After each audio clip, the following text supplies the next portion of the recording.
17 years ago, 60 Minutes first examined the so-called French paradox, which suggested that the French, despite a high-fat diet and high consumption of wine, had a remarkably low incidence of heart disease compared with Americans. Most researchers agreed that there was something in the wine that offered protection. And a few years later, even the highly cautious federal dietary guidelines say that moderate consumption of red wine can be beneficial. Now, scientists across the country have identified a substance in red wine called Resveratrol that they believe might do more than just protect the heart, but could, in very high concentrations, significantly extend life by preventing a number of age-related illnesses. If they're right, we all may soon be taking a pill that could give us an extra decade or two of healthy old age. If the promise holds true, I think this has the chance to change healthcare. Dr. Christoph Westphal says we all may soon be taking a drug that just might beat the clock, a simple pill that could delay the inevitable. Our goal is to prevent and forestall many of the diseases that strike us as we reach 50, 60, and 70, all with one pill. What you're suggesting is there's some kind of rejuvenation drug that turns a 70-year-old into a 35-year-old. That might be pretty hard to do, but I think if we're on a train heading one direction, we can slow down that train. I think we can slow down these genes that control the aging process. That quest to put death on hold began in 2003 when Westphal met David Sinclair, a biochemist at Harvard, who was studying the genetic components of aging. 5 years ago, I met David, and he had shown that you could extend lifespan in yeast.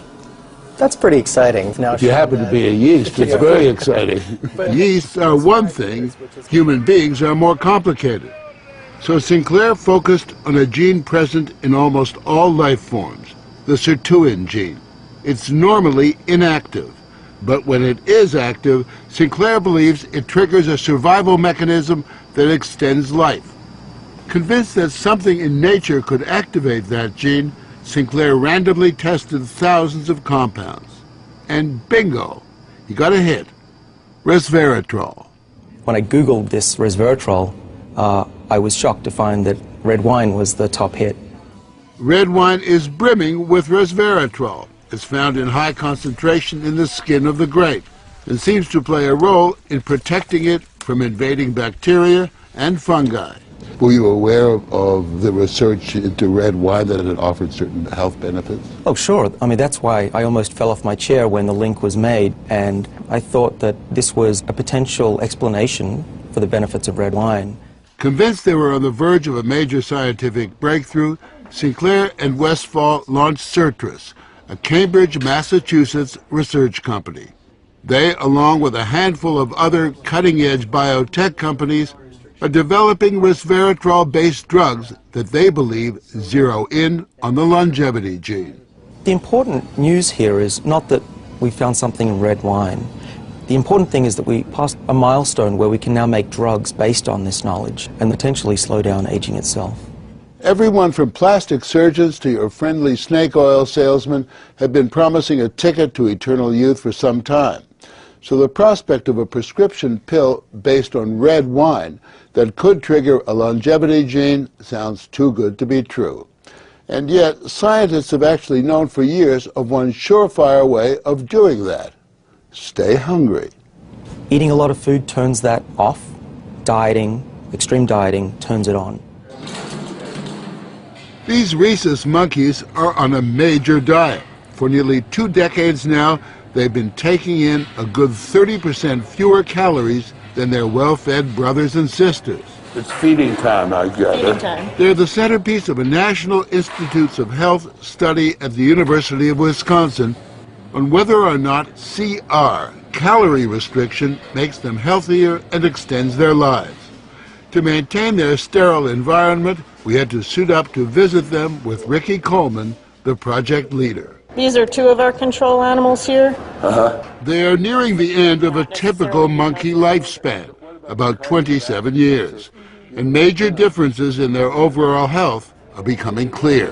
The difference is really obvious. Right. The skinny monkeys actually look younger, their coats are shinier, and fewer have arthritis. And those chunky monkeys, many have diabetes, and a significantly higher number have cancer and heart disease. Pound for pound, the lighter guys Do better. do much better. Right. Dr. Richard Weindruck, who heads up the study, believes that calorie restriction turns on these monkeys' genetic survival switch. A hungry life seems to lead to a longer life.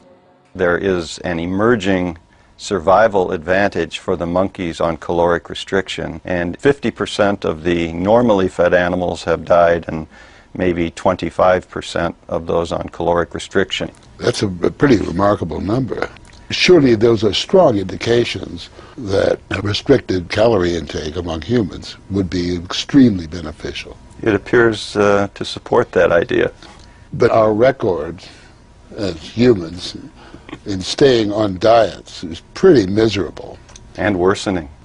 So it's a fat chance that we'll all be giving up our passion for greasy junk. We consume tons more calories than we need. But believe it or not, there are some Americans who just revel in their hunger. I basically just have one meal a day. Meet the Skinnies, members of CRS, the Calorie Restriction Society, a group that's been severely restricting their calories for years now. They're also part of a Washington University study to see if humans mimic the monkeys. Does this kind of self-denial make them live longer, healthier lives? We joined them for what they call happy hour. So this is in the spirit of a Bloody Mary. Though you might regard it as an unhappy hour, a cocktail of low-calorie soup for starters, and walnuts and baby food, green bean puree on flour-free bread to top off this feast fit for a flea. If I'm hungry, I know, number one, that I have done what I meant to do. I've eaten less than my body thought it wanted. So far, the participants have lowered their blood pressure, reduced body fat, and lessened risk factors for heart disease, diabetes, and even cancer.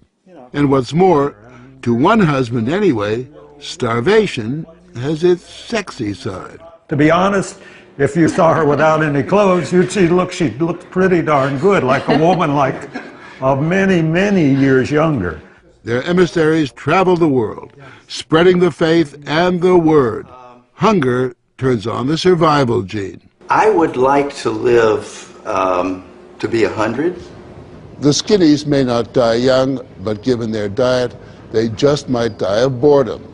But if the scientists at Certris are on the right track, it could mean forget dieting, forget the sweaty business of working out.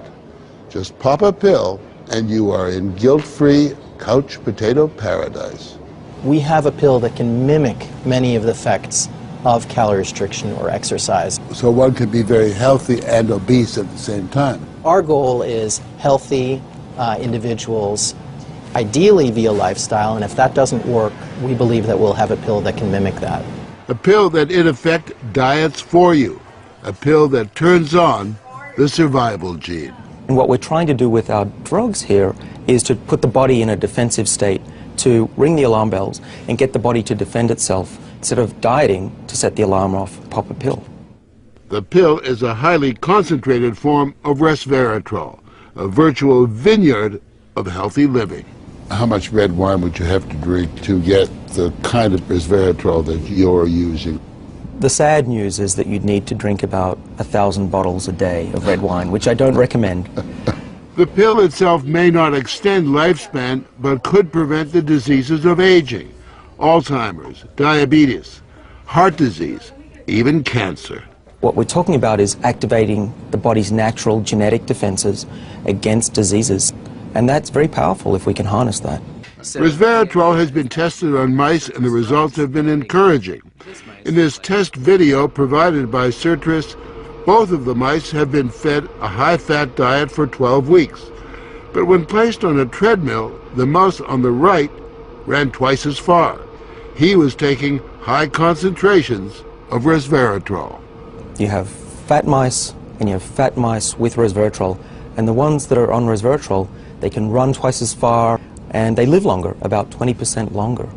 Other studies showed that among mice fed a high-fat diet, Those given resveratrol didn't gain as much weight as those not given the drug. Sinclair believes that resveratrol actually changes the physiology of the mice. The proof, he says, is in the post-mortem. Their organs looked pristine, youthful, fat-free, and their physiology was just like they were dieting, but they were fat. Convinced they were on the right path, they fast-tracked the drug into human trials on people with untreated diabetes, and the results were impressive. It significantly lowered glucose and insulin levels without the patients changing their diet or taking any other drugs. Originally, our hope was that you'd be able to prevent diseases of aging. What we ended up seeing is actually you could therapeutically intervene in patients who have diseases of aging, and that was unexpected. Yeah, the diabetic patients have high blood sugar, and the molecules bring it down. That's treatment, that's not prevention. Sirtris is now developing what they say is a much more potent synthetic version of resveratrol that will also soon go into human trials, this time on cancer patients. I keep on thinking, you know, what used to seem like it was science fiction, I actually believe the biology is right, and if we're right, this may be the most important thing that we're going to do in our lives. Possibly, but it is important to remember that 9 out of 10 drugs that look good in mice ultimately fail in human trials. Still, the speed and results generated by Sirtris and the resveratrol drugs are unusual, and Sinclair believes these drugs will not only keep people living longer, but will keep them healthy longer. What we're talking about is potentially making a 90-year-old as healthy as a 60-year-old. A 90-year-old can play tennis and see their great-grandkids graduate from college. People will live active, healthy lives and then die quietly in their sleep, and that's really the aim here with these medicines. Are we on the edge of maintaining active lives into our hundreds, for example? Well, we've certainly passed a corner in terms of the science, and someone's going to achieve it, and if it's not us, it's going to be someone else. But the question that most of us want answered is, when do we get this pill? I would say 5 years, to be conservative, that this will happen within our lifetimes. I'm fairly certain about that. One measure of the potential of this research, Dr. Sinclair and Dr. Westfall's little startup company was recently bought by the pharmaceutical giant GlaxoSmithKline for almost $750 million.